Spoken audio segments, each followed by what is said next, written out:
La face cachée des tôles bleues au rond-point Sosimat révèle déjà ce secret. Le saut de mouton en construction sur ce carrefour a pris forme, tous les gros œuvres achevées et les ingénieurs sont à présent à l'étape de la finition.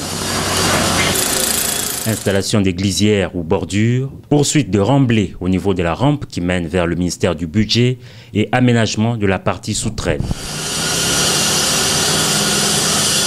On est en train de compacter la rampe du côté budget.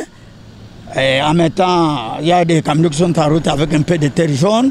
Quand vous regardez au mur, vous verrez la dernière ligne. C'est là où il y a un peu de 0,31 qu'on va mettre, ce sont des graviers mélangés. Et puis au-dessus, 8 cm de l'asphalte. Donc, nous sommes en train maintenant d'arriver à la couche de roulement. Parce que pour une route, quand vous êtes à ce niveau ici, où vous êtes à 30-40 mètres du coup de roulement, c'est la fin.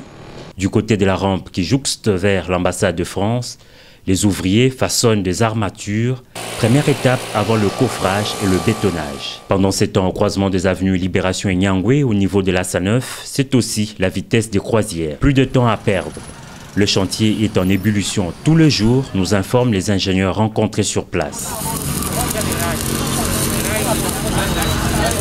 Ici sort des terres dans le prochain mois le plus long saut de mouton, environ 335 mètres de long et 7 mètres et demi de hauteur en prise extérieure. À en croire le responsable du chantier, il ne reste que le 1/5 du mur à rehausser en béton sur la rampe qui mène vers l'université protestante au Congo, la poursuite de la fondation et des voiles et le grand remblai avant de recevoir sa couche de revêtement. Le taux d'exécution physique des travaux est évalué à 70% sur ces chantiers. À Kinsuka Pompage, dans la commune de Ngaliema, par contre, ce premier saut de mouton à être achevé est provisoirement opérationnel. Il est 12h30 et la circulation est fluide. Les usagers de ce viaduc saluent l'œuvre et en appellent également à l'aménagement de parking pour efficacement réduire les embouteillages dans ce coin.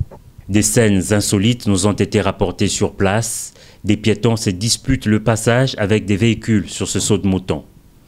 Et pendant ce temps, l'Office de voirie et drainage s'attelle à aménager de voies d'accès aux abords de l'ouvrage.